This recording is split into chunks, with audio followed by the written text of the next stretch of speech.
A Vancouver boy with a memorable homecoming as Fraser Minton helps the Bruins beat the Canucks 3-2 in overtime. This is Rink Wide Vancouver.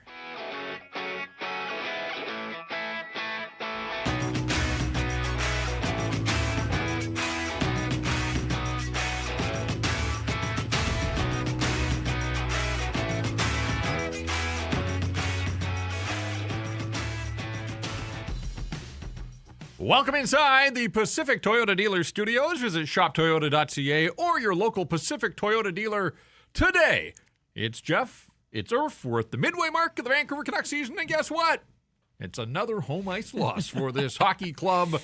To overtime they went against the Boston Bruins, and Fraser Minton, who grew up literally steps away from Rogers Arena, returns, plays his first game in the National Hockey League in this building, opens the scoring, and Irf closes it in overtime. This one, a storybook finish for a local boy who comes home and makes good with the Bruins. Yeah, good Yaletown boy. Don't hear that often, but good for Fraser Minton. To 50 to 100 friends and family in attendance. So you can bet that he was definitely happy to get that done and obviously play here in front of everyone that came to watch. But you're right, Jeff. You said it right off the top. Another game, another night we sit here, another home ice L for the Vancouver Canucks. Yeah, if you're counting, they are stuck on 4. It's been a while since they won at home. And in fact, it's going to be more than a month now because now the bags are packed. They're heading out on a 6-game roadie and then an 8-game homestand when they get back. And you stand the excitement. Hey, we're here to break down the overtime loss.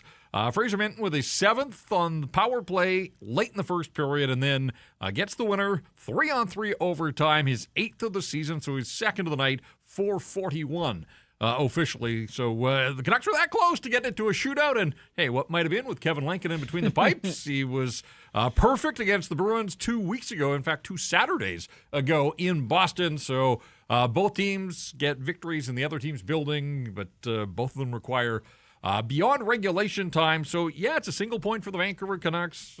Big deal, I suppose. Up to 37 now at the midway mark. They are 16-20-5 through their first 41 games this season. Not good enough, not close to good enough, nowhere close to the playoff bar.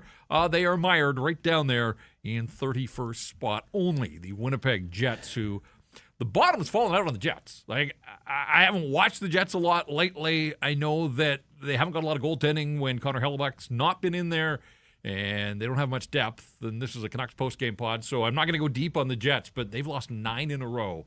The Canucks, well, the streak's not quite that bad, but they lost to Seattle in a shootout last night, lost to Philadelphia as well. So it's 3 straight now for the Canucks, 3 without a victory since that shootout win in Seattle the last time they tasted victory. And really, when you break it down, coming out of the holiday break, they lost to the San Jose Sharks. So it's 1 win in the last 5 for this team that not that long ago had the 4-game win streak after the Quinn Hughes trade, and people thought, oh, the vibe is different now around the Vancouver Canucks. No, they're back to being the same old Canucks. 33 shots. They had chances. First period and a little bit were kind of boring. Both the Canucks goals, they weren't high vent goals. I mean, they weren't the prettiest of goals that they put into the back of the net. And then in overtime, Shorty had a great line. The Canucks' overtime plan is to get to the shootout. And that's kind of the way it's been. They did not have any chances in that overtime period. They didn't even look like they wanted to try and trade chances with the Boston Bruins. And kind of bites you in the ass a little bit as, David Pastrnak and Fraser Minton combined for that game-winning goal. But another thing about this game for the Vancouver Canucks, it was, the way that they kind of started again, Jeff. It's just slow. And we just sit here and say, the Boston Bruins got here on New Year's Eve. They had a few days here in Vancouver. They had to practice the other day at UBC, but they look like the team that was the slower team, and the Canucks still look worse than them.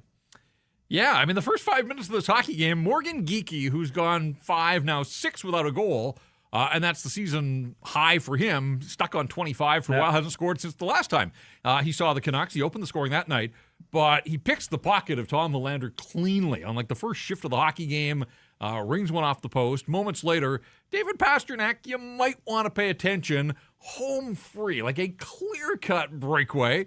4 minutes into the hockey game, he was stopped, and then not to be outdone, it was Geekie's turn again on a 2-on-1 he held. and Kevin Lankinen came up, made the stop there. But my goodness, those are the two guys on the Boston Bruins that you absolutely have to pay attention to. And 3 grade A glorious scoring opportunities early in the hockey game. It didn't bite the Vancouver Canucks, but maybe a sense of some defensive lapses that were to come. As you said, the shots on goal tell a story. Yeah. They don't tell the story. They outshot the Bruins 33-20. So the Canucks carried the run of play. Boston, most penalized team in the National Hockey League, and you saw why. Just a constant trip to the penalty box, led by former Canuck Nikita Zadorov, who had 2 minors, put a puck up over the glass, also got called for cross-checking. He leads the National Hockey League in minor penalties taken. Marcus Pettersson's trying his best to reel in Big Z. But, the Bruins, discipline's been an issue all season long. It's the way they play. And these weren't exactly tough penalties, trying to run the Canucks out of the rink. It was just bad penalties, poor decisions. The Canucks had 12 power play shots on goal in this hockey game. Of their 33 shots, 12 with a man advantage, last just the 1 goal. And that came off the skate of Charlie McAvoy, a centering pass from Filip Hronek late in the second period. But we talked about this last night against Seattle. A late second period goal, give the Canucks some life. This time it put them back on even terms. Even though they had all the shots, it didn't feel like they were that dangerous. And when they were, Jeremy Swayman was terrific in this hockey game. Mm-hmm. They've noted on the broadcast, when a goalie's in a groove, they just make it look so easy. It's a tough position, obviously. One of the toughest in pro sports. And Swayman was dialed in.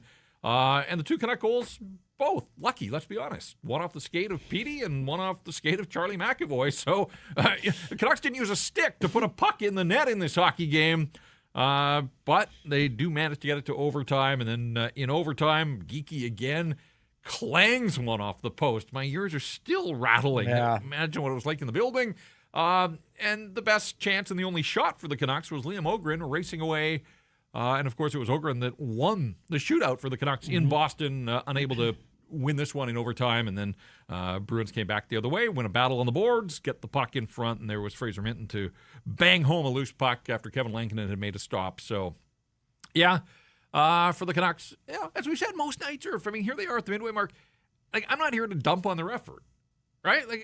I think given the talent level, the guys that they've got, the ones that are out of the lineup, effort wasn't the issue for the Vancouver Canucks. It's just bearing down. Their goal scorers are hard to find so many nights, and this was another one. At the end of the night, whether they outplayed the Bruins or not, that's open to discussion. But one thing I know for sure, they did not beat the Boston Bruins on this night. No, and another night where fans at Rogers Arena may get to go home a little entertained. They saw a game that had some goals in it. Didn't have any jump, obviously. Canucks games don't really have too much feeling to them when it comes to rivalries and things like that. Gone are the days of the Boston-Vancouver rivalry, that's for sure. Yeah. But other than that, you can look to Elias Pettersson getting a goal. You're right. Went off his foot and in, or went off barely, just kind of went off of him and in. And the second goal off McAvoy skating in. So for the Vancouver Canucks, you did outplay. You did, carry run of play a little bit. You got a lot of shots on net. But in the end, you got lucky to score those 2 goals. And you may have created your own luck with the way that you've played the game, but against some different teams, and you're going to face some good ones here now coming in. What type of team are you? But the good thing for them is they get to go on the road now, a place that they've had a lot of success. Yeah, and I'm going to be curious. Will that trend continue? A 6-game road trip. They've had their share of success out on the road. 12 of those 16 wins this year have come away from home, including that 4-game win streak on the trip just before Christmas. So we'll see. But really, the story of this Canucks season at the midway mark, there have been a few. The Quinn Hughes trade is going to be number 1. But really, when you look at why the Canucks are where they are, this home ice record, and I feel like we repeat ourselves all the time, but as we also always say, we only deal with the material they present us, and what they present us and what they present the paying customers on a nightly basis is an underwhelming outcome night after night after night after night. 4 wins, 4-12-3. 4-12-3 on home ice now as they hit the midway mark. It's crazy. Yeah. It really is. I think that when you look at it, it's Like how? And I think that's the biggest question is really how? How can you be this so bad on home ice? Everything's set up for you to be good. You're sleeping in your own bed, things are good, meals at home, everything should be good. But it's the effort and it's being a professional and it's getting ready to play these hockey games in front of your own building and fans. And unfortunately for the paying customer, they obviously, like you just mentioned, just the 4 wins this season at Rogers Arena. It's unbelievable. We started this season in September, October. Yep. It's now January 2026. And it'll be mid-January by the time we see them again. Look, I don't want to be the Grim Reaper here. People are probably tired of hearing it, but I just, again, I want to put it on the table for discussion here. This is now 6 straight losses at home. Yeah. Since they beat Minnesota back on the 7th of December. So they're 0-4-2 in their last 6 at home. They have 1 win in their last dozen hockey games at Rogers Arena. Like, that win against Minnesota stands as this beacon amidst the darkness. The Canucks are now 1-8-3 in their last 12 on home ice. 1 win in 12. Come on, what are we doing here? What we're doing is Rink Wide, and it's a presentation of Bet365. We're going to get into our 3 stars in a moment, but we tell you right off the top, and there's lots of talking points to come out of this thing. So we want to hear from you. We want you to be a part of Rink Wide, taking the show on the road 1 week from tonight. We're going to be down at Greta Bar, and you can be a part of the show. So we'll tell you more about that. But hit us up with a super chat. Your thoughts, your comments, your questions, whatever. The state of the hockey club, midway mark. Who's your MVP at the halfway mark? I know that's sort of laughable, but at the end of the season, they are going to be presenting an MVP to somebody. So here we are halfway through at the 41-game mark. Who is your MVP? Who would be on your ballot if you had to pick 3 that were in the running for team MVP in the first half of a season that has been absolutely dismal? Super Chat, our Super Chat charity partner again this season, the BC Mental Health Foundation, changing the face of mental health and addiction by supporting breakthroughs in care, public understanding, research, and knowledge exchange. All right, we'll get to the 3 stars here because there were some options. 3 stars in the building. Fraser Minton, that's easy. Yep. 2-goal game for him, the former Kamloops Blazer. And now, fitting in nicely on this Boston team. Of course, he was a Maple Leaf. He was picked up in that Brandon Carlo trade. And I think the Bruins pretty happy that they've got him on their side, up to 8 goals on the season. Again, a young player getting an opportunity out there on the power play early and then in overtime and responding in both of those situations. So Fraser Minton was the first star.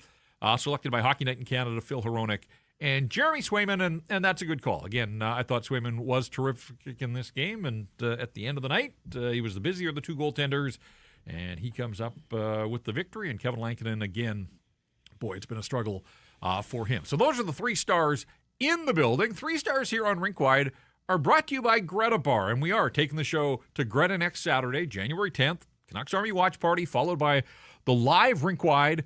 Vancouver's at Toronto, so it should be a lot of fun, and we'd love to see you down there, be part of our live location audience. You watch the game and then stick around for Rink Wide. Of course, Greta will have all of those game day specials for food and for drinks, all the arcade games as well. Jan 10th, Vancouver at Toronto, Canucks Army Watch Party, followed by Rink Wide live on location. Make your reservation. You can do it now. Text Greta 604-256-5022. That's 604-256-5022. 4022. Tell them how many seats you need. Reserve your table. Greta Bar, the place to be. 50 West Cordova. Greta Bar. Let the games begin. Come on down next Saturday. Hope to see you there. All right, the 3 stars here on Rink Wide. There's Minton. Yep. 2 goals, 6 shots. David Pasternak ends up with 2 points. The pass he made to Elias Lindholm, come on. Yeah. Just threads the needle, and Lindy there to bang it home. So Pasternak doing his thing, as we said. I'm surprised he finished with just 2 shots. Like he had the puck on his stick an awful lot. I thought Jake DeBrusk had a terrific night. Now, he'll have some nightmares about the left pad of Jeremy Swayman on that power play in the second period. Tom Willander with a shot. Swayman makes the save. Half the net there as DeBrusk swoops in from the side, and Swayman flashes the left pad. Easily his best stop of the night. But look at Jake DeBrusk's night. 7 shots on goal, 13 shot attempts, and get this, his Corsi on the night, 22-0. Jake DeBrusk wasn't on the ice for a 5-on-5 shot attempt by the Boston Bruins and was out there for 22 shot attempts by the Vancouver Canucks. So when you think of the week that was for Jake DeBrusk, healthy scratch in Seattle, gets back in the lineup the next night against Philadelphia, rang one off the crossbar. Last night he scores, and here he runs wild. He has responded exactly the way that you would hope that a true pro would. No sulking here, took the message, took it to heart, and has come back and has been probably the most prominent Canuck aside from Filip Hronek, who, again, logged a ton of ice time and was a horse for the Vancouver Canucks.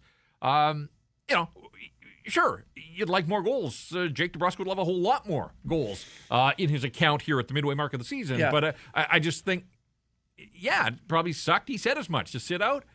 I like the way that he has bounced back and upped his game. He's been a whole lot better here. Maybe he needed that little reset. Yeah, he's responded like a true professional, and I think that's the biggest thing. And I think, Adam Foote was asked about it after one of the games. It was last night. Do you like that what Jake DeBrusk has brought since he was made a healthy scratch? And he's had some jump in his game. He had a wicked shot off the post in his first game back. Unlucky for him, it didn't go in, and does end up scoring a goal, obviously, albeit on the power play. But he's involved. He's noticeable. He's getting to the areas where he's used to getting to and used to being in. And you and I talked about this, halfway through the third period, talking about Jake DeBrusk, discussing the 3 stars. And you said, well, if you see what the response was from a guy like Jake DeBrusk after a healthy scratch, what could a response be for a guy like Brock Boeser, who may need a healthy scratch here for a little kick in the rear? Yeah, he had the nice feed on the DeBrusk power play goal last night against Seattle, but again, this was another pretty quiet night when we talk about all those shots for the Vancouver Canucks, and Brock had 3 shots on goal. That's better than the one that he's had most nights here of late, but nothing that really resembled. I didn't write down any scoring chances that I recall. He really is sort of a facilitator now in the power play. Like, he's not featured as a shooting option for the Vancouver Canucks, and you wonder. It just kind of feels like the longer this goes, it eventually is going to wind up with Brock coming out of the lineup. Now, when they sat DeBrusk, they did have options, right? Connor Garland and Marco Rossi were still in the lineup. But who goes in if Brock comes out? If you're taking Brock Boeser out right now, the lone healthy forward is Archdeep Bains. I'm not making that switch at this I don't think point. So I'll be curious to see if Garland goes on the road trip. The last we heard, both those guys were going to be reevaluated in a week's time. It kind of feels, and this is just a hunch, being around the team and talking to Adam Foote, but he hasn't provided this information. It's just kind of, again, reading between the lines here. It feels like Rossi is likely to be out longer than Garland this time. So we'll see where that goes, and if either one of them is an option at some. This road trip's basically 2 weeks now. Just the one set of back-to-backs in the second week of the road trip. Yep. I think Ottawa and Montreal. And so we'll see if we see either one of those guys before this trip is through. All right, we're getting a couple of super chats. Both of them are sort of draft/trade/ future consideration-y kind of. So I want to hold that because I want to continue to break down this game. And some of you may say, why? Well, that's what we do here at Rink Wide. But we'll leave some time for these super chats and bring more of them. Whatever's on your mind. Again, sort of anything goes here. Midway mark of the Canucks season will sort of mark the occasion a little bit later on as well. But I want to get to, well, first of all, Hronek, who, this isn't a surprise that he's taken on more of a role without Quinn Hughes, obviously additional ice time. But for what a week. The second time this week, Filip Hronek has established a career high in ice time. Got to 29 minutes and 20 seconds the other night, I think in the Kraken game. Goes over 30 minutes by a second. 30 minutes and 1 second for Filip Hronek to lead all skaters in this game. So they're asking a lot of him. Yep. And, this is crazy because I'll have to go and update it. But at one point, like Marcus Pettersson, in a game in Carolina earlier this year when Quinn Hughes didn't play, Marcus Pettersson got up over 30 minutes. I think it happened to Quinn Hughes 4 times while he was still a Canuck, and now you've got a third Canuck defenseman in the first half of the season cresting the 30-minute mark in a hockey game. It's a lot of ice time. It's a massive workload, and for the most part, up to the challenge. Again, he got a fortunate goal, but he's in on both Canuck goals. His is the shot that clanks off the skate of Elias Pettersson. So a 2-point night for Filip Hronek. Probably could have been among the stars as we went through some honorable mentions as well. So just wanted to take a moment there to note what they're asking of Filip Hronek right now and the effort that this guy is putting forth. Well, I think that you asked the question of who this team's MVP is, and I think if there was a vote, it would be unanimous that it should be Filip Hronek. I think the way that he has carried himself this season, what he means to that team, obviously with everything that's gone on with Quinn Hughes, he's still been able to now take the load and be the guy there, on that top defensive pairing. And look, he's had to skate with Steve Beam. He's had to skate now with Marcus Pettersson, and we knew what a disaster Marcus Pettersson was early on in the season and what he can be as well here of late. And Filip Hronek has still, every single game, gone out, shown his best, played really well and at a high level, even when the team has looked bad around him. On most nights, you can't say that Filip Hronek has been a mess in his own end. It's usually someone else. 24 and a half minutes at 5-on-5.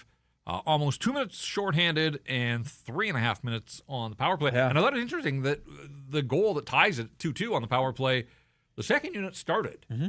And I don't know if that was... I'd have to go back and look at who was on the ice when the penalty was called, and it may be as simple as most of the guys that are on that first unit were out there, and so they just wanted to give them a breather. Whatever the case, second unit started, and second unit was able to cash in. Hronek from Booyam at 18:44, that second period off Charlie McAvoy and Ian. Unfortunately, that was it for the Canucks and the goal scoring. No scoring at all in the third period of play, although there were some chances. Linus Karlsson coming down off the backhand, kind of put it right into.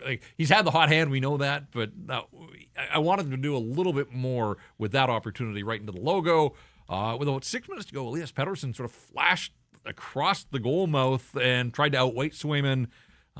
He too went to the backhand, unable to convert there. And then moments later, there was that shift with first it was Kampf and then Sherwood, and I think Hronek in the slot. Three glorious opportunities all over the Bruins, and unable to make anything happen there. So there were some chances in the third period, alas, not enough to get the job done for the Vancouver Canucks, who fall by a score of 3-2 in overtime. Let's get to the stat that stands out. Stat that stands out on Rink Wide, always delivered by Uber Eats. And Uber Eats is enabling fans to maximize their fandom all season long with exclusive game day deals on the app. And every time the Canucks are playing at home, and I hope you took advantage of this because they're not going to be at home now for a couple of weeks, but every time they play at home, you can get a buy one, get one 6-piece chicken McNuggets from McDonald's in Vancouver only on Uber Eats. From game day eats to paper plates and napkins if you're hosting, to all the ingredients you need to make your favorite game day dip before, during, and after the game, Uber Eats is assisting every fan's hockey experience all season long. Hashtag crave the stats. Yes, and give it to me. Sometimes the stats are flattering, and then there are nights like this one. Kevin Lankinen has only one home ice win at the midway mark of this season. The shootout wizard. He beat the Columbus Blue Jackets back on the 8th of November. And that stands alone. This is a guy who was .500 last year on home ice, 9-9-5. I know that's more losses than wins, but in terms of outright wins and losses, 9-9 and then 5 that were settled beyond regulation time. He is 1-8-2 in 11 decisions at Rogers Arena. So we talk about the home ice record. Sort of, that's a hidden statistic because basically every time they've turned to Kevin Lankinen on home ice, it has not gone well. No. I mean, the other guy hasn't been that great either. But, yeah, you're right. I mean, that is not good. That is not good enough. Obviously, you go back and look at the way that he played last season, earning himself that extension and playing so well and being the guy that, they thought that they were going to get this season. And unfortunately for him, just hasn't gone that way. Obviously, some stuff has gone into it. He took some time off and away from the team. He had some stuff going on off the ice that the coach alluded to as well. But, just not good enough. I mean, he is healthy now. Thatcher Demko is healthy now. They're both available to play. One win on home ice just is not going to cut it for Kevin Lankinen and the Vancouver Canucks. No. And this is sort of a bonus because it's the halfway mark. So a bonus stat that stands out. Oh. Those black jerseys, might be time just to park those. I know that they've still got like a whole bunch of games this season. The black jerseys, they are now 2 2-7 in the Black Skates this season. They beat Calgary on opening night, and since then they have one win. It came in overtime against the Edmonton Oilers. So they beat the two Alberta teams wearing the Blacks. Otherwise, forget it. 2-7, they have dropped 6 straight games wearing the alternate jersey. So it's the opposite of what Deion Sanders said. Look good, feel good, don't play good. Yeah. I mean, it doesn't matter what they wear. Yeah, that's true. If you're not a great team, it really doesn't matter what you wear. I know the players always talk about, no, we like the Blacks. They look cool and sharp, but at the end of the night, the scoreboard doesn't when they have been wearing those. All right. This is a rarity. We're going to hear from Filip Hronek. Yes. Does not happen often by his choice. But, again, he's kind of been thrust into this leadership role when you're playing this much and playing as well as he is. From time to time, you're going to have to step in front of the mics in a market like this one. So kind of curious to hear Filip Hronek on the 3-2 overtime loss to the Boston Bruins. Yeah, I think we deserved better today, and I think we played pretty good 60, and we just have to keep building on this. How impressed are you with the performance in light of it being the second half of a back-to-back? Seems like you guys have played pretty well in those situations. Yeah, I mean, obviously you're more tired on back-to-back, but I think our approach should be the same like every game, and we have to just keep building on it and take the positives from this game, and yeah. How have you felt about your own game personally since Quinn's been traded? 9 points in 10 games, and obviously you've had to step into a bigger role there. So, how have you felt about your game personally? All right. You haven't been officially named to the Czech Olympic team yet, but it seems like a foregone conclusion. What would it mean to you to represent your country at the Olympics? Yeah, it's an honor for sure, and yeah. Tonight you were partnered with Z. What have you noticed about him since he's arrived in Vancouver? He's a pretty skilled guy, and he can move the puck, and it was a lot of fun to play with him. How much do you take your role as a leader with some of the young defensemen here and look at the opportunity to work with some of these guys who obviously have a lot of skill and a lot of talent? I'm trying to be the same guy. If I can help them and they ask me something, I always try to help them, and they know they can come to me, and yeah, I'm not trying to change much. All right, there you go, Filip Hronek. I'm not sure the last time we heard. I honestly, I don't know that he has done a post-game media session there. He kind of gave, not even sure who was asking the question there about his own performance, but gave him the treatment a little bit. But for the most part, stood in and answered the questions. And it's got to be tough. I mean, nobody has answers. If they had answers, they wouldn't have the record they do. They wouldn't be where they are in the standings. And it's certainly not due to the performance of Filip Hronek. If more guys were punching the clock and playing the way that he is, they would have a little more success. I do want to address the Elliot Friedman report tonight, Hockey Night in Canada. People saw the headlines in the second intermission. We'll get to that, and that's where some of the Super Chats come in as well. This segment of Rink Wide presented by the Pacific Toyota dealers and the Toyota Prius plug-in hybrid. It's a no-compromise approach to electric vehicles that offers the best of both worlds. You can drive up to 72 kilometers on battery alone. That's enough to get you from downtown to the rink, to the grocery store, and then home to recharge. It seamlessly transitions from electric mode to the gas engine for a combined range of 962 kilometers. No sacrifices when it comes to horsepower or style with its sleek, low, and wide exterior and the sophisticated interior, and it's loaded with tech that's actually easy to use. And you can plug in to recharge at home or at one of the over 2,000 public charging stations in British Columbia alone. And right now, you can lease a 2026 Prius plug-in hybrid SE from $109 weekly at 3.99% APR for 64 months with $3,300 down. Visit shoptoyota.ca or your local Pacific Toyota dealer today. All right, let's get to a couple of Super Chats here. This one, caffeine goes in face.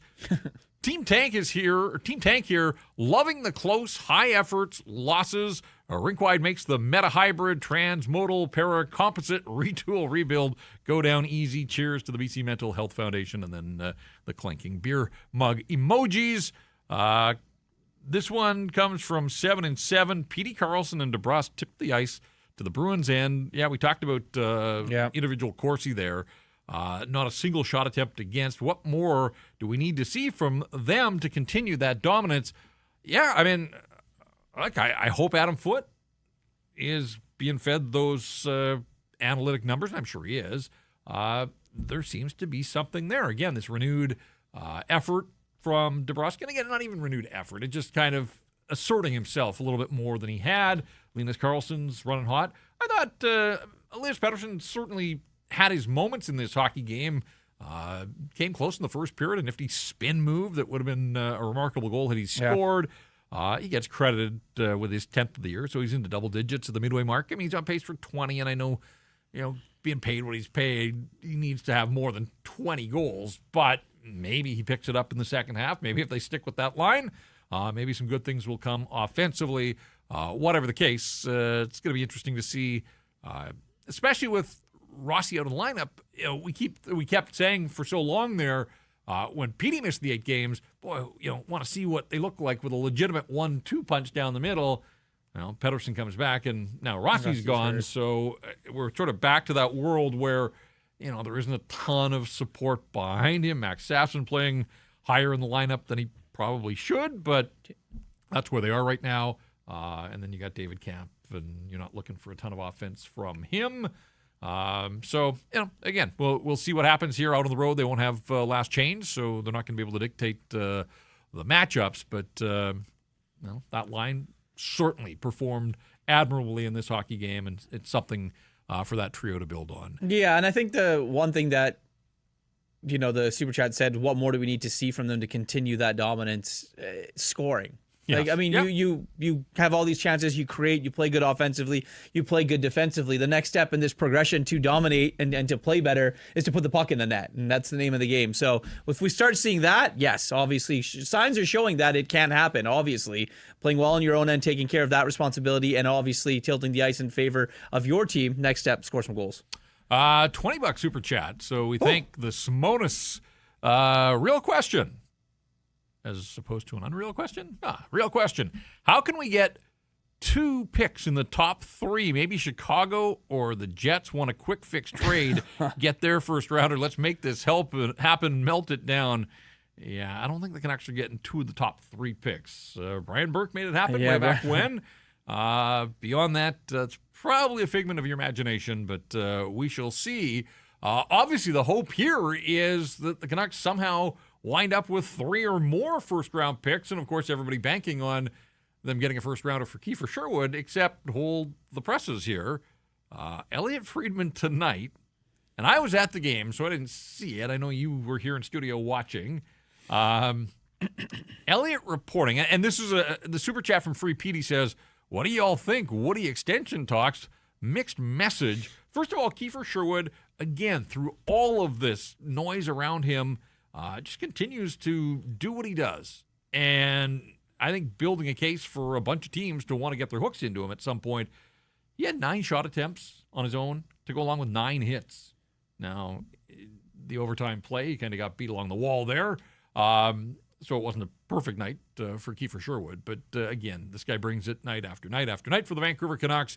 But Elliot Friedman reporting that the Vancouver Canucks have re-entered extension talks with the Kiefer Sherwood camp. Is that what that was the report? Yeah, that was the report, is that they made an offer. They made an offer. Or have at least talked to Kiefer Sherwood's camp about potentially what a contract would look like. That's the way that I kind of see it, and the way that I've kind of talked to a few people here this evening after I saw that. Look, I undoubtedly think that Kiefer Sherwood is going to be moved. I do. I think the number is going to be way too high for the Vancouver Canucks, and Elliot Friedman did allude to that as well, saying that the number is probably going to be out of the Canucks range, which it definitely will be. I think it starts with a 5. I don't think the Canucks want to pay that. What I do think is there may be a sense of the Vancouver Canucks potentially doing some homework for maybe some other teams and having discussions with Kiefer Sherwood and his camp to see, what an extension would look like or would need to look like if acquiring teams would like to know about it. That's kind of the way that I think that things are going on here.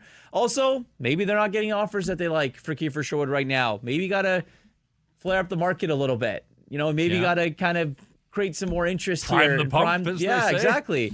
Look, I don't think that they've gotten an offer that they've liked for Kiefer Sherwood. Otherwise, he would not be a Vancouver Canuck right now. So when you look at it right now, all encompassing, he is your biggest trade piece. And the fact that now all of a sudden, they're wanting to talk to him about an extension really doesn't make any sense. I don't think that they're going to do it. I think he is ultimately going to be traded. So we'll see what happens and kind of where this story goes. But it was interesting to hear it just kind of come out from Elliot here tonight. Yeah, I mean, the initial reaction I saw online, predictably, like people are like, "What in the world? Of course, what are they doing?" Now, as you point out, like there can be a method to the madness here. Maybe, I definitely think there is. Maybe the market hasn't been quite as robust as they had hoped, and so we're coming up on 6 weeks since Jim Rutherford sent the memo out. The memo heard around the world, and the only piece that's been moved was the franchise defenseman and the captain. But the pending UFAs, they all remain here. So we'll see where that goes, and we'll see if there is some movement. Because I know on your show earlier in the week, there was a suggestion that things were heating up on the trade front around Kiefer Sherwood. So, again, maybe this is all part of the negotiation game here. I've made my position pretty clear. I worry with every game that he plays that he's – I don't even want to say it, but worry that injury bug strikes and it scuttles. I mean, that would be the most Canuck outcome of all. So they can't re-sign him to an extension at 5 times 5. They just can't. No, well, for a lot of reasons. Yeah. I mean, and good for Kiefer Sherwood for getting that. And I have absolutely zero problem with any player getting their money. Elias Pettersson included. No problem with him getting his money. For sure. Yeah. But yeah, I mean, look, they already have Elias Pettersson, Brock Besser, Jake DeBrusk, Connor Garland. Long-term contracts to take all those guys into their mid-30s and beyond. You can't just keep retaining all of those type of players in that same age group. And what has this group ever won? Like this idea of keeping the entire group together. So I like just about everything about Kiefer Sherwood. He's the kind of player that you should want in your fold, but sometimes it is that numbers game, and sometimes guys get squeezed, and there's just not a fit, I don't think, at this stage, unless you could retain him and find a way to get off the contracts of a few, and it would have to be a few of those other veterans that have underperformed here in the first half. Yeah, and I think the way that we pointed out on the show earlier this week with David Pagnotta and I was the talks were starting to pick up again a little bit with Kiefer Sherwood's camp, the Vancouver Canucks, and maybe potentially some teams. Now, I don't think that Kiefer Sherwood's camp has permission yet to go and find and facilitate a trade. I definitely do think that teams are now starting to call and figure out kind of what it would look like, and maybe these offers aren't what the Canucks like. So Canucks put something out and say, all right, well, maybe we're going to try and get this done. And that becomes public. Teams start to panic a little bit and say, wait a minute, our guy that we want, okay, we better make a move now. So I think that there's a method to the madness for sure that we're seeing here on the first hockey night in Canada of 2026. But time will tell. And obviously, I ultimately do think that he will be traded at some point. Another talking point to come out of this hockey game tonight, Evander Kane didn't play the final 9.5 minutes. Now, there's video circulating of a very questionable back check, and not the first time in his career. But, we were talking about underperforming veterans coming out of the lineup at some point. I still think if business doesn't pick up for Brock, it's going to happen to him. But you do wonder, too, about Evander Kane. And is this message sending from the coaching staff that, in a tied game, he doesn't see the ice in the final 9.5 minutes of regulation, and then didn't play in overtime either. So, well, and the craziest thing about that, Jeff, is we were sitting here from the beginning of this season saying this guy's playing 20 minutes a night. Yep. And now he doesn't play the final 9 minutes of a game where they're trying to win in a tied hockey game. So kind of which way has this gone and why has it gone sideways? We obviously know he hasn't scored a lot, hasn't gotten a lot of points, hasn't been as physical as we're used to seeing Evander Kane be. And he's had different centers and different, line mates pretty much all season as everyone has. Hasn't been a good season for the top 6 forward group at all by any stretch of the imagination. But you're right. I mean, it could be a little bit of a message to one of, if not, no, he's the most veteran guy of that forward group, to say, you got to get your act together a little bit as well. Ice time is earned in this league, and you have to go and earn it. So that's interesting. Just something to file away moving forward here, and we'll see how that affects Evander Kane. The road trip starts in one of his former stomping grounds in Buffalo on Tuesday. And Evander Kane is second in the National Hockey League in minor penalties taken. He's up to 20 on the season, but he's cut back recently. Like I would say in the last 10 games, he's found a way to cut those. Now, you can't take penalties. You're sitting on the bench, or you're unlikely to take penalties if your ice time is limited, but he hasn't had the penchant for penalties the way he did earlier in the season. But Marcus Pettersson has sort of taken that mantle and run with it. And we saw one of the wildest sequences of the season in the first period, Irf, where Marcus Pettersson was going to get called for high sticking. Delayed penalty. Bruins had the puck for almost 90 seconds. And obviously the Canucks, they touch it, it's a whistle. So the Canucks didn't touch the puck. Bruins were able to regroup a couple of times, get the extra attacker out there. They're pressing in the Canucks zone. And then Marcus Pettersson takes a second penalty on the same play, gets called for the trip. And then the whistle sounded. And so a 2-for-1 special for Marcus Pettersson. And, of course, the Canucks don't get out of the second one unscathed. That's when Minton opened the scoring on the power play with 3.5 minutes to go in that first period. But you don't see it often where a guy is called. Well, you don't see it often where two guys team is penalized twice on the same play, let alone the same guy, but also a 90-second gap between the actual infractions that happen on the ice. So, and just imagine if David Pastrnak was cut. That would have been a 6-minute penalty for Marcus Pettersson. You're right. It would have been a double minor plus the minor. Yeah, so Marcus Pettersson is now into the top 5. So the Canucks have 2 of the top 5 players in the league in terms of minor penalties taken. Nikita Zadorov, not to be outdone, he had his 2 in this hockey game, so he extends his lead over Evander Kane. But Marcus Pettersson, it's just been a miserable first half of the season for him, and a big part of it is penalties. And the Canucks playing back-to-back against the Boston power play. I asked Adam Foote prior to the game about how important discipline was going to be on tired legs, and he knew that the Bruins had a top 5 power play in the National Hockey League. Bruins go 2 for 3 with the man advantage, so their power play performed the way that they expected it to, and ultimately Canucks penalty kill, which has been a whole lot better over the last 20 games or so, but it got torched for a pair of Boston power plays. Give the Canucks a little bit of credit. When they saw the Bruins a couple of weeks ago in Boston, they gave up a season-high 43 shots on goal. Here, they hold this Boston team to 20. Unfortunately, the 20th shot of the night for the Bruins found the back of the net. That was Minton's second goal in overtime. But still, that's pretty good. If the Bruins thought they were going to come in and do what they did to the Canucks at TD Garden 2 weeks ago, then the script was flipped, at least on the shot clock. But ultimately, shot clock doesn't matter. It's the score clock that matters the most, and that's where the Bruins got the goal that they needed in overtime to win it by a score of 3-2. Busy Saturday around the National Hockey League. It started early. You had the big parlay going yesterday. It's time for our Bet365 line of the night. Did you cash in on your picks from yesterday? No, I got slapped by the Pittsburgh Penguins this morning, bright and early at 9 o'clock in the morning, so that one wasn't fun, but that's okay. Live to fight another day. Yeah. Live to fight another day. So we're not going big game hunt. We're not going big game hunting, Jeff. We're 2 games on the money line. I like the Colorado Avalanche against the Florida Panthers. I do like the Dallas Stars against the Montreal Canadiens. 2 big Western Conference Central Division favorites. Plus 165, double your money. Just that's it, and some. But that is it. We're going simple.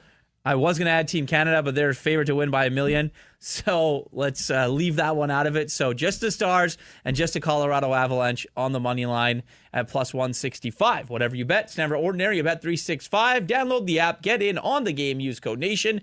Bet 365. You must be 19 or older, and please play responsibly. So the Avs were down in Carolina, and they were wearing the throwback jerseys, the Hartford Whalers and the Quebec Nordiques. It was a spectacular look. Colorado just turns it up, and there's just nobody in the league that can keep up with them.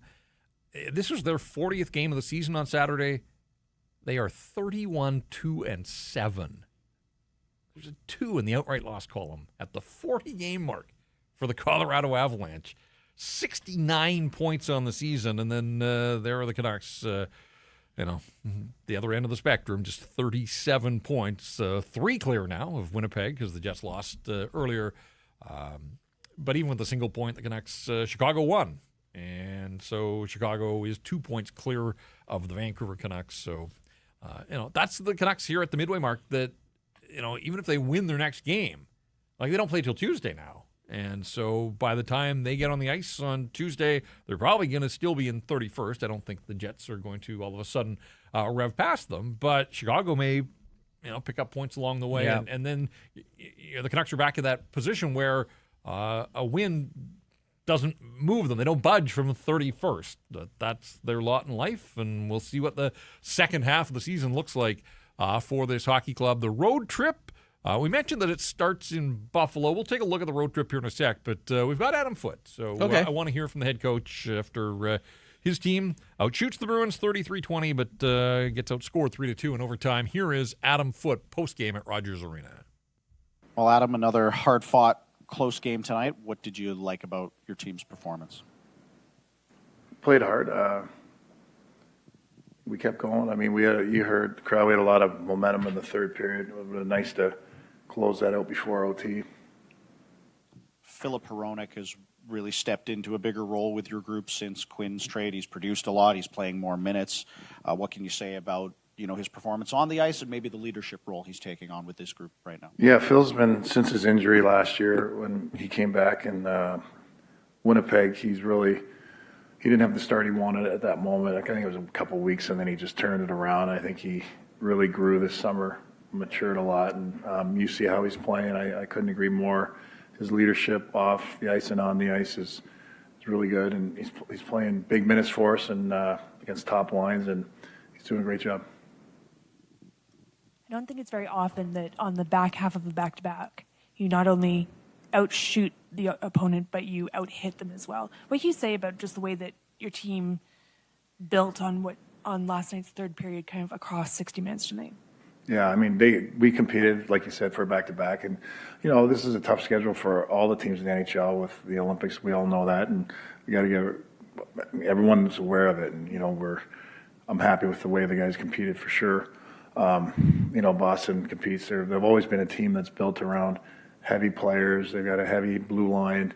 If you look at how big they all are, I really like how relentless and how hungry we were on pucks. And you saw it in the third. We were forechecking good. We were getting in there. So like you said, against back-to-back, it's good to see. This is the halfway mark of the season. Yeah. What do you make of where the team's at? Well, I mean, we're hanging in there with hopefully you get Hedel back soon and Bluger, some of the injuries, and you just don't want the playoffs out of reach. It's still there. The youth that we have is getting a lot of games played, a lot of minutes. So they'll grow. You hope they keep continuing to grow and get better. And you saw it tonight. We had a couple of little things happen, mishaps on that PK. We were killing a good penalty. We missed the back door. We were right there, and then we had a little bit of a mishap on the second one. If we can kind of take care of those, learn from them, and move on from them, so it doesn't happen, it'd be nice. But we just have to keep growing. I just think the guys are resilient, and we got to hang in there until we start getting these wins here. We saw Tom Willander on the first power play unit today. What have you seen about his development up until this point in the season? Well, he deserves more. I mean, I don't think he played a lot of power play in college, but I mean, you look at what's going on, with us, we've got a lot of young D, and, who knows if he'll be a number one power play guy or not. I couldn't even tell you that yet. Right now, it's too early to tell. But I like, one thing I like about his game is he's not afraid of the hard shifts, playing against, high-end players. He's not afraid to go back in the corners and get pucks or be hit or use his body to shield pucks. And to see his strength and skating, his poise, and more going back for pucks is at his age is hard. And he doesn't seem to mind it at all. Even when you think he's a little bit in trouble, he'll take a hit to make a play, and he'll just keep going. And he's resilient. And to see he plays with a little bit of a jump on the blue line, offensive blue line, where he for a young guy, he snaps it around pretty hard, and he follows his pass with some speed. And then, the way he moves up there, he creates deception. He moves quick. So we'll see how it goes. But, it's tough for us, putting a young guy in that spot, or whether it could be Z too. He's another young guy that can play power play, and it's a lot for these guys at that age to jump in and have that responsibility. But we'll go game to game, and the key is, even with junior, is not breaking their confidence, and not balancing if they're ready for it or not ready for it, and not stunting their growth as well. So we always try to keep an eye on them. All right, there's Adam Foote. Question about the midway mark, and he talks about not losing sight of the playoff pack. Playoffs? Playoffs. They have one win in 5 games since Christmas. They're 7 points back. They're not good enough to go on a run. I know. They had the run. They won 5 out of 7 at one point, and they're still in 31st. He talks about staying with the playoff pack until they get their healthy bodies back. Filip Hronek's one of the, we know how this is going to go. I get that he has to stay positive and optimistic, but if I'm him and I'm advising him, I'm not talking playoffs. I just find a way to, talk about building up the team and, work on the things that they're working on and whatever. But I would leave playoffs out of it, because I just think it's a pipe dream. Yeah, and I think that there's a way to send a message about, where you are in the standings. You know what's ahead of you. You know what everyone around you is talking about. Your general manager and president have come out and said, we are for sale. And you don't sell if you're going to be a playoff team and be in the reach. So the messaging there was a little bit off, but you started so well about talking about the young guys and growing. Okay, talk about Jonathan Lekkerimäki, wanting to get him in at some point when he gets healthy. Guys down in Abbotsford that you maybe be able to get more minutes for. The emergence of Tom Willander, we saw that as well. Getting more ice time for Zeev Biom. Marco Rossi, when he comes back, what can we expect from him? Can you find a line of 3 guys that are young, that are hungry, that can continue to grow with this team? Do not talk about the playoffs that you aren't going to make. Yeah.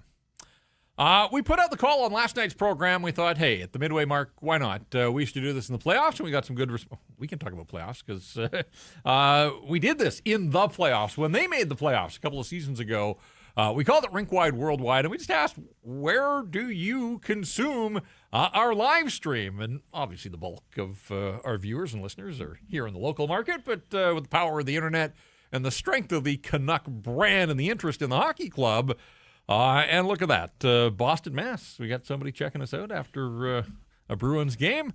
We appreciate that. Down the coast in Los Angeles. And Vietnam. Then look at the other side of the world. Vietnam, Seoul. We go to Sydney as well. So lots of people all over this planet. And we appreciate the support far and wide. And perhaps we'll get an opportunity to add to the map here as we go through the season. It is the middle of the Vancouver Canucks season. They got a couple of days off now before they start their 6-game road trip in Buffalo, Detroit, Toronto on Saturday. That's when we've got the watch party and the live rink wide at Greta. And then they go Ottawa, Montreal, and Columbus. Speaking of Columbus, that's where the Buffalo Sabres 10-game win streak came to an end this afternoon. I had my fingers crossed. I like a good storyline. I wanted the Sabres to be on an 11-game heater when the Canucks rolled in there on Tuesday. Still 10-1. The Sabres have been one of the really good stories around the National Hockey League over the last month or so. But all good things must come to an end, and they lost this afternoon 5-1 in Columbus. First loss since December the 8th. And the thing about the Buffalo Sabres, their GM came out and said, I think we can make the playoffs this year. Then they go on a 9-game heater, 9 games to just get there. They had to go 9 in a row. Right. Canucks won 5 and still weren't close. Yeah. And so the 10-game win streak comes to an end today. 10. But their 9th win got them above the playoff bar. then they stayed there for a night. But even with a 10-game win streak, they're now below the playoff bar. Like, that's how hard it is when you dig yourself a massive hole in the National Hockey League. During the win streak, GM got fired. Kevin Adams out. In comes Jarmo Kekalainen, who was already in the building. Tage Thompson leads the team, 20 goals, going to the Olympics, 37 points. Alex Tuck has 32. One of their keys to success, and this is the complete opposite of the Canucks, Sabres are good at home. They're 12-5-2 on home ice. And how about this? They have given up a league-low 6 power play goals at home all season long. Canucks gave up 2 in this hockey game tonight against the Bruins. Sabres home penalty kill at 88.5%. So they are tough to break down with the man advantage. Beat the Canucks 3-2 on December 11th. That was the second win of the 10 games. And, of course, that was also the last time Quinn Hughes suited up in a Vancouver Canuck uniform, December 11th, here at Rogers Arena. So, all right, here are the Canucks at the midway mark. We said we would get a little bit reflective here.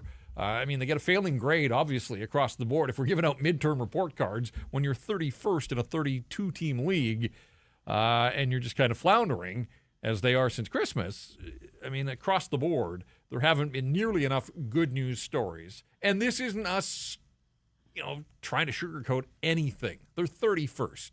We've done this after every game. But if there is a story or two that stands out, I mean, we said right off the top, the Quinn Hughes and having to make the Quinn Hughes trade, nothing is going to supersede that, I don't think, all season long. Right? And just the reasons that it led to that. We talk about the home ice record on every show. That's a massive story as well. What else? Just big picture kind of, sums up the first half or has jumped out at you in the first half of this season. Elias Pettersson, just because the contract jumps out at you. Yeah. The criticism is warranted. Other guys around the National Hockey League get the same criticism when they don't perform, who are getting paid that much money. Goes on that, gets that injury, travels, doesn't play on the entire road trip, then comes back and still kind of slow. I know he ended up scoring, obviously, here in this hockey game against the Boston Bruins, but, are we ever going to see that guy again? And I think that poses a question for a contract that is in year one now of 8, of an 8-year extension. Brock Besser, are we ever going to get to that 40-goal guy? Look, I'm not trying to be all doom and gloom here, but these are definite. They are where they are. Yeah. Jake DeBrusk, is he going to score a goal that's not on the power play? Is he going to end up with 17 goals this season and 15 are on the power play? And that's a very real thing that can happen. Sure, it's trending that way. And even like you never would question the guy's effort. He's out of the lineup right now, but even Connor Garland, 22 points at the midway mark. Now he's missed a little bit of time here, but it's just this lack of any sort of elite scoring. And not that you would expect that from Connor Garland, but the hope was that Besser would be back in the 30-goal range and that Garland would be a 50 to 60-point guy for this hockey club. And, of course, it would all be led by Elias Pettersson, but also a happy Quinn Hughes, and that storyline doesn't exist anymore, obviously. So, when you look at, and again, this isn't like silver linings or anything. We've talked the Filip Hronek story a lot. Like, that has been, he's tied for the team lead in scoring at the halfway mark. As a defenseman, it's a low total for a team lead, but he's got 25 points, and so does Elias Pettersson. I would put Filip Hronek in sort of the good news category, and probably the MVP. The other guy would be Kiefer Sherwood, who has been prolific in his scoring. He's got 17 goals at the midway mark, where he had 19 all of last season. The effort level, the hits, all of it, the consistency. He continues to bring it on a nightly basis where not enough guys have. And then I suppose you look at some of the younger players, whether it's Linus Karlsson, whether it's Tom Willander stepping out of college and becoming an every-night guy in the National Hockey League for the Vancouver Canucks. Drew O'Connor has been a pleasant offensive surprise, I think, too, in the first half of the season. But, the fact that he's on a short list of good news stories for the Vancouver Canucks kind of, again, all roads lead back to why they are where they are in the standings. You probably never got this because you're a lot smarter than I am, but an incomplete on the report card. Yeah, and look, and I say this because this isn't what the team is going to look like. There's still so many things that need to happen. They're for sale. Like they want to get rid of players on this roster. Well, let's be clear. They are sellers. Oh, they're sellers. People Sorry, wish yes. they were for People sale. do wish they were for sale. Yes, they're trying to sell off some of their players. Let me put it that way. And then they're going to have to go into a big summer. And whether that's the first, second, third, fourth, fifth overall draft pick or wherever they end up getting, they're still going to have to add pieces around it. Elias Pettersson's going to need another winger to play with. Marco Rossi's going to probably need another winger or two to play with. Filipino, how does this story begin again for Filipino? And then Teddy Bluger, what's going to happen with him? I know people were asking about him, and I know Adam Foote said maybe another few weeks when he was asked about it, so we'll see what happens there. But yeah, there's a lot more question marks than there are answers, and there are a few good stories here right now, and the Kiefer Sherwood one obviously is one, Drew O'Connor. There are definitely some good ones, but yeah, for me, there's definitely going to be a lot more questions that are going to remain unsolved for quite some time. And I do think this is a fair question. If and when, and let's hope it's when, they peddle Kiefer Sherwood. Like, second on this team, Elias Pettersson, Jake DeBrusk, Linus Karlsson, Drew O'Connor, 10 goals apiece. If they start to peel away pieces, will they have a 20-goal scorer on the roster at the end of the season? Like, does one of those guys get to 20? You hope so. But I mean, here they are at the halfway mark, and all those guys sitting on 10. I don't think there's any guarantee. Oliver Ekman-Larsson, he's still on their payroll. He'd be their leading scorer. Oh, he's tied for the leading scorer right now. Yeah, so, and he's going to the Olympics too. Yep. Look, we've done this every night, 41 down, 41 still to go. We're not going anywhere. We'll be here, and we thank you for hanging in there.